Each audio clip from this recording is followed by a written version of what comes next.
Hi guys, welcome back to my YouTube channel. My name is Rosie and this is my husband Jeremy. Hi. We are currently doing an 11-week yoga teacher training program and we're kind of talking about it every single weekend.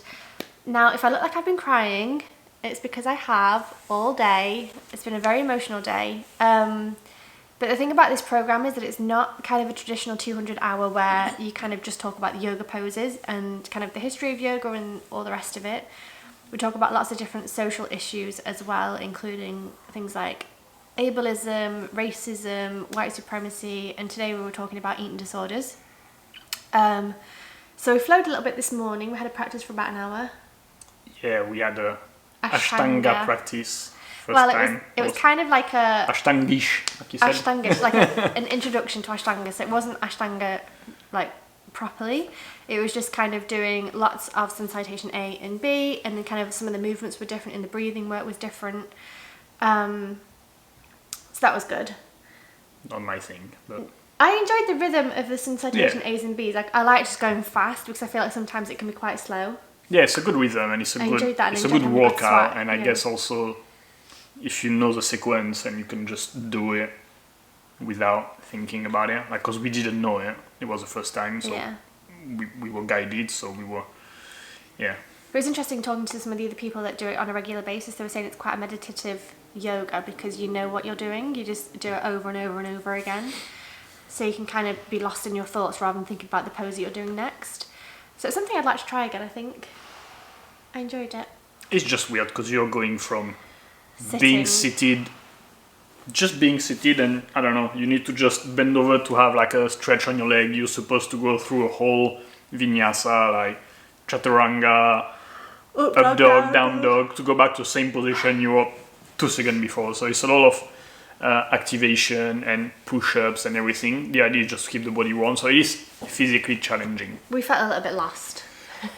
Also I hate yoga in the morning. I just hate it anyway. Yeah. So doing a quite physical challenging class in the morning where to go from here to here, I need to go through the whole thing. Is maybe at 6 p.m. I'll be better at it.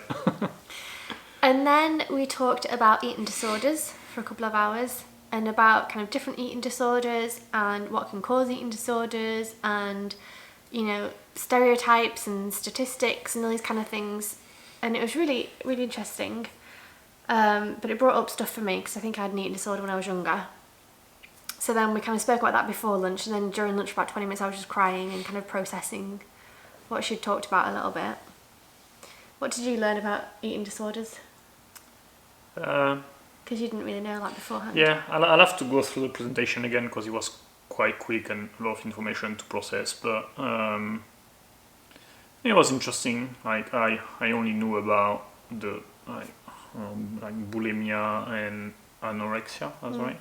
Like those classic you hear. It was interesting to understand a bit. I like the way she presented it as a mental injury, and it was just a way for her, and I guess most people like it's usually like a from what I understood, there's like a psychological trauma in a sense somewhere. It can be physical. I mean, there's a trauma, and food is used as a way, as a tool to feel differently.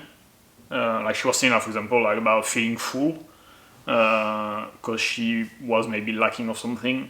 So yeah, I guess it's like about trying to compensate so, but actually don't want the food. It's just because I don't know. It's I also realized that it's actually a really broad topic. We had to put it in a box.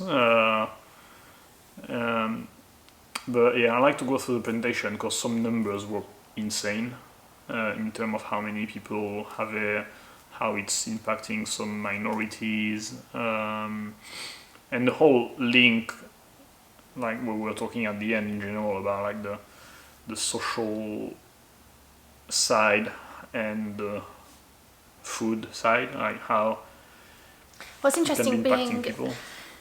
Like yoga teachers, and yoga teachers are, you know, a lot of people start yoga as a way to exercise, but then one of the disorders was about exercising too much, like, you know, compulsively going to the gym for 5 hours a day to try and burn all the fat and to try and whatever, like, so even though, you know, as yoga teachers, it's a lot about health and about movement and about mindfulness and about meditation and all these different things, for certain people that can also be like used kind of in the wrong way, if that makes sense. Excessive use. Yeah. What I got is that also like it's about the excess on one side or the other, like on the not eating at all, making you sick and stuff like that, or going to the other side. Like overeating. Yeah, it's a lot of extreme behaviors in or a like sense. Extreme exercise as well. Like, taking one side or the other of the spectrum, but. And it's hard as well because. So 2 things. I think a lot of people with eating disorders feel out of control of their life, and that's something in their life that they can control. So it's not even about looking skinny or about, you know, trying to look like a supermodel. A lot of the time it's just the one thing in their life that they can control is what they eat. And then the other thing I was going to say is that she talked a bit about language as well, and how, you know, especially this time of year in January particularly, there's a lot of diet culture and a lot of like burn off all that Christmas fat and have a detox and all these different words. And it was interesting because I opened my Instagram and one of my friends was talking about a detox that she's doing, and it's just kind of everywhere without, you know, obviously she doesn't mean malice by it, but it's just that diet culture of like you have to detox what you've eaten, you have to, you know, we know a lot of fitness people who try and get you in shape, or like it's kind of this ideal of what people should look like and how they should exercise and what they should eat and all these kind of things. It's kind of just, it's everywhere. Yeah, you can't avoid it. It's a tricky thing because when we were talking this morning, I was thinking also like it's how do I say that? Because there is also health in a side. Like there is like people are going on a diet just because like the society and everything is making like there's like a lot of body shaming and stuff like that. So a lot of people get in there, and the diet industry is huge, and that's why also like you see ads about being slim or looking good or whatever, because it's a whole business and they're making money and they're pushing this message and everything. But yeah, I don't know. I don't also want to go to the side, to the extreme, because of like, yeah, actually, people should eat all the crap that they want and never exercise, and if they're happy like that, I mean, yeah, but also physically at one point you will get unhealthy, like, see, if you just eat a McDonald's every day and never, you know, like it's... Okay, but what she was saying was that, you know, there's people in small bodies who aren't healthy, and there's people in big bodies who are healthy. Yeah. And a lot of it's about body size, and, you know, if you're bigger than a size whatever, you're fat. No. Even if you're perfectly healthy, there is a lingual issue. But I also think that you don't want to go to an extreme and just think like, actually, like, it's okay to eat all the crap that you want and never do anything. Again, it's just pushing things to the extreme, I know. But yeah, like, as like globally, we should be more tolerant and accepting, and be more careful with the word we're using, so we don't judge or trigger people or make them feel bad about what they look or how they feel or whatever.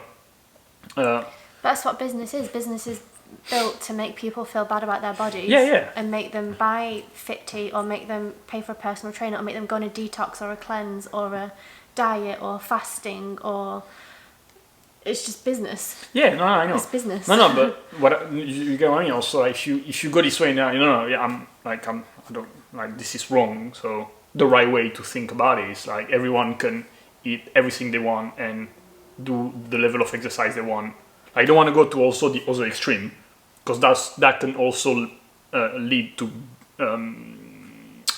unhealthy and dangerous situation. Like at one point, the body, you can't have a certain amount of, fat and everything in your organs. So this also, I mean, to a point where... Yeah, she also talked about fat shaming and sizeism and things. It can be unhealthy. It doesn't have to be... She said actually something interesting, is that you can have, like someone really skinny that's unhealthy and someone in a bigger body that's super healthy. But It's just that it's just like they're saying again, it's about white supremacy. Like a healthy body in adverts is a skinny white girl yeah, or a muscly white guy. It's never a black woman with a big bum, or it's Yeah. never a Latina girl with big hips, or it's never somebody with this shape or that shape. Like models for fitness things, like there's a couple of companies now doing different, clothing with different size and different coloured people, but for years it's just yeah, it's the white other section, bodies. yeah. It's interesting also what Skinny at white one point bodies. we talk about how also it's really like a marketing strategy and trend. Like you have like J-Lo or Kim Kardashian, they have a big thing, and suddenly like maybe having a big butt is more accepted than it was pre-Kardashian, because Yeah. it's video- like it's turned into a business and a trend, like to have a big butt. There's a video on YouTube, I'll try and link it below if I can find it because it's kind of interesting, but it shows the ideal body types of women from like the 1920s or something, and how like, with Marilyn Monroe it was all sexy curves yeah. and things, and then in the 90s it was like super skinny girls, and Yeah, that's and when then I you have grew up. like Pamela Anderson, like the blonde, like Big big tits and things, everything, yeah. and then it's interesting how you have trends like that. Yeah, like women's bodies are trends. Yeah, It's ridiculous. Like women's bodies should be women's bodies. Like it shouldn't have to fit a trend of being like, oh, you've got a big ass this year, so you're trending, you're sexy. But then next year, oh, it's going to go to skinny again, so now you're ugly. why Like is it not it's- the same with guys? Because women are over-sexualized. Yeah, but as a business point of view, they could do the same for guys to make more money. Well, I guess they do a bit with the muscles and things, but it doesn't change as much, does it? Yeah. Anyway, so that was a full-on morning, and then after lunch, what did we do? We went into a small breakout room and we reviewed a few poses that we went through last weekend. Yeah, we talked to the woman That was after lunch. no. Oh. Uh, Oh yeah, so sorry. yeah, we had a bunch. Like, we have like something like 12 new poses that we were supposed to like analyze and go through like the available cues, the alignment, the pros and cons of the poses and everything. So we went through a gentle flow, like 35, 45 minutes, and Oh, we did. like each group were like talking and guiding each other. Is that when we did the tense thing as well? Yeah, and then at the end of that, we were guided through a relaxation practice, which was not relaxing for everyone, which was interesting. So basically go through the body and like start with your feet and tense up your feet and squeeze your toes and tense your feet as much as you can for like 5 or 6 seconds, and then release and feel the relaxation, and then do the same with your calves, your legs, your stomach, your chest, your back, your neck, your arms, your hands, like it kind of go Face. through your whole, on your face and go through your whole body. And then at the end you do all of it together, so you tense your whole body for like 5 seconds and then release. And we're all kind of sharing our experiences, and I was saying that I actually didn't enjoy it because I didn't like the like tensing feeling, like having to tense up everything. Like I didn't enjoy that. But then when you did release, you do notice the difference between obviously the tense and the relaxation. But so people were kind of talking about their experiences, and for some people it was relaxing, and then some people it was kind of triggering in terms of having to tense up and things for certain, things that might have happened in the past. So it was really interesting how one exercise can have, people being relaxed and asleep, people like me kind of being uncomfortable, not really enjoying it, and then people like crying at the end of it because they were triggered. So you can kind of have one exercise and then just have a whole bunch of reactions to what happens. And it was interesting what Adrian said actually, is that like, because I've been triggered quite a few times during this program, we've talked about babies and then today with the eating disorder and everything else, like there's things that trigger people, and he said like our job is not to not trigger people, like it's okay to be triggered, but just notice that and work through it, or whatever he said. I found that quite interesting, because that's also the things, like if you're teaching yoga classes to different groups of people, you're going to upset somebody, and having that responsibility and that guilt of being like, oh my god, I made that person upset or sad or anxious or whatever it is, it's quite a big burden to carry. But I think you just need to kind of like distance yourself and just do your best, and you might trigger people, but as long as you kind of try your best not to, it's kind of impossible not to. Yeah, I mean, we see with just a bunch of like a group of 22 people, like we all react differently to different yeah, situations. like you never know what people are going through. Like we were talking about that one day offline, I think, like just for example, like you see the thing as like we're on the camera together and we hug each other. Like maybe someone is going through, and it's on the case like a bad divorce or whatever, and that could trigger them. Or you see someone with a puppy and someone lost a puppy, that can be triggering. I mean, there's so many things that can be trigger for people that you can have the best intention that you want. You won't be able to never trigger anyone. Otherwise, I mean, don't say anything. That's probably the only way. Yeah. And then we had a guest speaker who talked about teaching online and Ali Hamilton.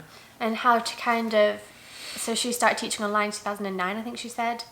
And she was talking about kind of how the online space is now, and like she's got like 8,000 classes online, and she was kind of talking about, you know, online, like teaching live via Zoom versus a recording, or a different dynamic between teaching in a studio or teaching through online through a camera and stuff like that. How you, as a teacher, you need to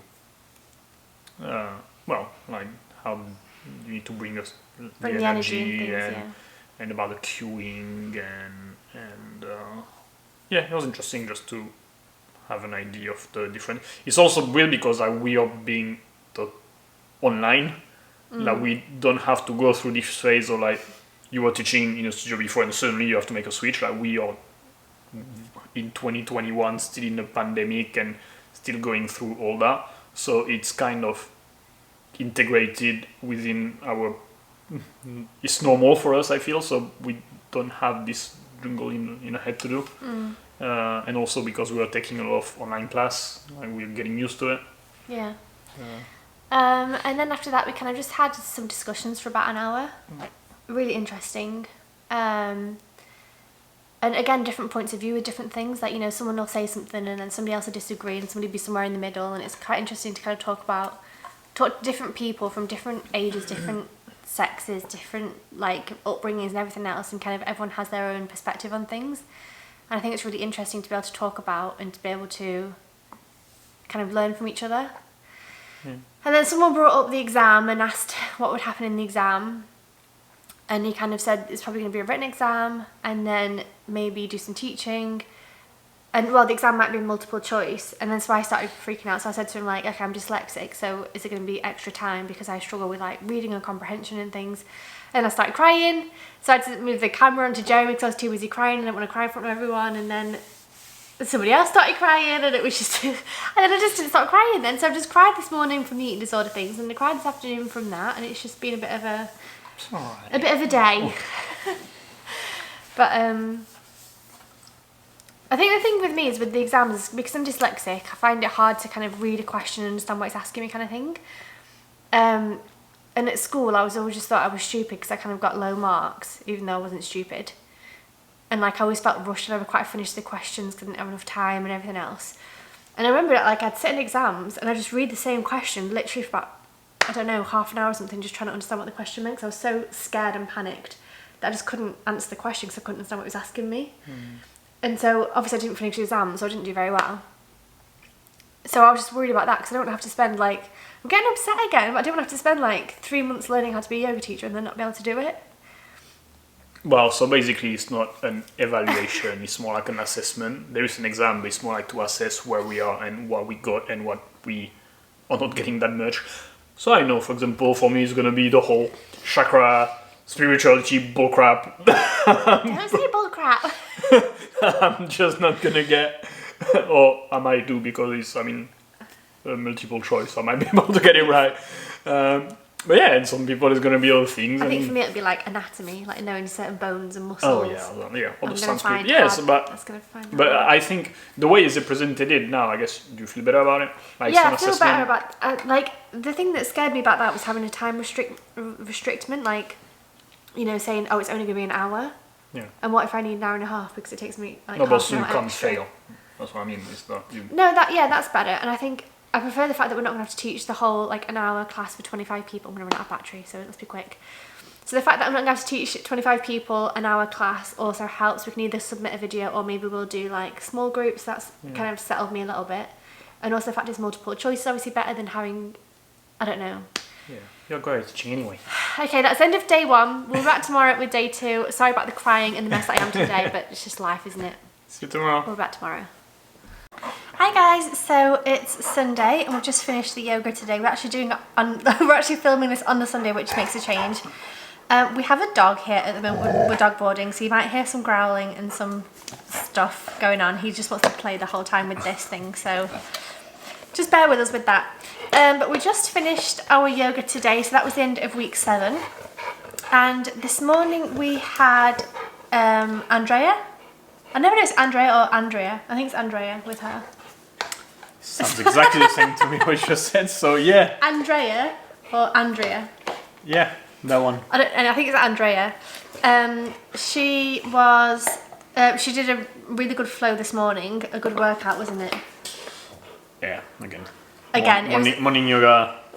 Still don't enjoy it. But after the Ashtanga yesterday, I kind of had sore shoulders today. So then doing her workout was a lot again. But it was good. I enjoyed it. Good. And then she kind of stayed for the morning, and we talked about. We kind of went over the planes of movement. So the sagittal goes like this. The other one goes this way. Frontal. No, it's not that. It's core. Yes. Core. I can use that. It's fine. Frontal goes this way, and then the other one goes through the waist. Transversal goes through the waist, and it's all to do with kind of which way you move your ligaments, basically. She's the anatomy teacher. She's the anatomy teacher, yeah. Give some context. Yeah. So she came a couple of weeks, probably about 4 or 5 weeks ago now, right at the beginning, and talked to us about anatomy. So it was kind of good to go over things. And then what else did we do? With her? Yeah. We went over, some part of the body again, and some movement, and just kind of recap and review of what we saw last time. About the hips, the shoulder. Did we do anything different that we didn't know before? It was more like consolidating what we went through last time. In terms of kind of abduction, adduction, extend, flex. Yeah. And also a lot of talk about, we were distracted by the dog quite a lot, so. Yeah, it's been hard today. The dog's had so many treats just to try and keep him quiet while we do yoga or practice. No, but it was a lot of, consolidating what we saw last time. Yeah. Then we had lunch, and then we came back and... To the park. Oh, I went to the park with the dog. Could put a video here. She was fun. I was running after the dog. Because the thing is, Jeremy was like chasing the dog, and the dog was like running around in circles, and I was doing it, and he'd just stay there, and I was literally running into him, and he was like literally... I was running into him, and he wouldn't run away, so then I was going, rah! Rah! You stick the video there. I'll stick the video here. Me trying to scare a dog in the park. I look like a mental person. And then this afternoon we had Juliana. My God, so I've not slept well this week anyway, and then yesterday was like a really kind of long and tiring day as well in terms of obviously everything that happened and my crying and everything. That's so noisy. Didn't sleep too well last night, so then this afternoon with Juliana again, I was like spacing out, and it was kind of... Say hi. Oh God. You can say hi. So yeah, this afternoon I was kind of like exhausted, and it was just after I think having such a hectic day yesterday, not sleeping well last night, and then having like anatomy and things this morning and that hard workout, this afternoon I was just like done. You haven't been awake many Sundays, to be honest. No, Sunday's hard for me. Your Sundays are really... Yeah. So what did Juliana talk to us about? Well, she was talking about the back yoga pain. therapy. Yeah. Last time she came, she was talking about sciatica a lot. Yeah, and this time we went about... The slip disc. Yeah, how do you say in English? Hernie discale. Hernia? No, it's not that though, is it? Herniatus disc. Herniated. Yeah, that. Herniated disc. Basically a slip disc where the bit between your spine starts to seep outwards towards your... And touch on nerve and... Your nerve. That was interesting, the picture she... It'd be good if you could put it back here. I'll put a picture here. No, about the points of the body? Yeah, how... Like if you have an issue with a disc between this one and this one vertebra, like the T3 and T4, C3 and T4, where you're gonna feel the pain or the numbness or the needle. Yeah. And like the picture was so interesting. So basically, like if you have pain or numbness or tingling down your arm, it's probably coming from like the top of your spine. Whereas if you have pain maybe in your leg or in your knee or whatever down there, it might be coming from your lumbar spine. And it kind of shows the kind of different areas of the body and how it's connected to the spine.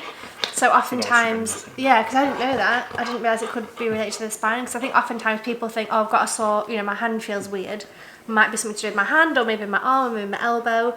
But they wouldn't necessarily think, actually, that's to do with my spine. So that was interesting. And we're kind of talking about different poses. If you have somebody either with a slip disc or the other one, I'll leave it here, I can't remember, was if the bones of your spine start to close on the nerve, was it? Yeah, on the spinal cord. So, for example, with a slip disc, you would mostly do, which way was it? Forward folds or the opposite? No, you won't do forward fold. You Yeah, do so extension. if you have a slip disc, you would do things like bridge pose, wheel pose, anything where you're bending back. Extending your back, your spine. Whereas if you have the other one, which I've forgotten, I'll leave here again, you have to do forward folds because that creates space in your spine and kind of opens it up a little bit. So it can be really interesting if you have a certain student with back issues, depending on what the issues are, you do either one thing or the other thing. And if you do the wrong thing, it can kind of go wrong. It can kind of make it worse. But the message was also that if you have a student with back pain, or any kind of pain as well, though. Cause but I mean, related to that, just keep the back straight, spine neutral. Yeah. So you can't get it wrong and you can't do more. So if you're saying like even with like if you were to do a forward fold, you just keep it a flat back rather than folding all the way over because that might damage depending on which issue they have. Just keep a flat back, and probably not do bridge and different poses. So it's interesting. Like the thing I'm finding with yoga is like we kind of talked about it in the breakout room with Lindsay. Is that like it's very just dependent on the day and who you're teaching. Like unless you're doing something like YouTube or a pre-recorded video, then you can kind of teach whatever you want and it doesn't matter. Someone will either take it or they won't. Whereas if you're actually teaching in person with somebody specific who has a slip disc or somebody who's pregnant or somebody who is in a wheelchair or somebody who this, that and the other, like you kind of can't plan too much depending on who's going to turn up that day. You kind of just have to wing it a little bit and like not wing it, but I mean you have to know a hell of a lot of different poses and how to cue different people differently. So it's not something that you can. Do you not agree? Yeah, but like we're talking I'm also. kind of doing this. And I'm like. No, yeah, but we're talking also is that how many times did you take a yoga class and you saw someone with a disability or whatever? Like you. Yeah, but that's because when you're gonna be teaching a yoga class, you're gonna be teaching a yoga class pretty normally, probably. And I think if you do a private class. Or if you do a special class for some people, you will come prepared because you know you're going to be teaching to those kind of people. I don't think you're going to be caught by surprise very often. No, but the whole point of this training is just to make it more accessible so that there are more people with disabilities and different sized bodies and different whatever going to regular yoga classes because the teacher will be able to teach because that's what we're being taught. Yeah. It's not about having like a yoga class for pregnancy, a yoga class for wheelchairs, a yoga class for this person. No. But the idea is that we can teach everyone. Yeah, but you also those people right now are not going to a normal yoga class, so you would have to create a space. You would have to do something for them to come, and that's not going to become like a. Anyway, so I spent a couple of hours with her, and then we did a yoga practice with 3 of the students who taught us, and it was such a good class. Again, they're all killing it. They're all doing so well. I really enjoyed it. Yeah, it was really. It was a good workout. Like it kind creative class. It kind of started off nice and slow and smooth, and kind of built up into movement, and then the middle bit was a lot of movement, which was good.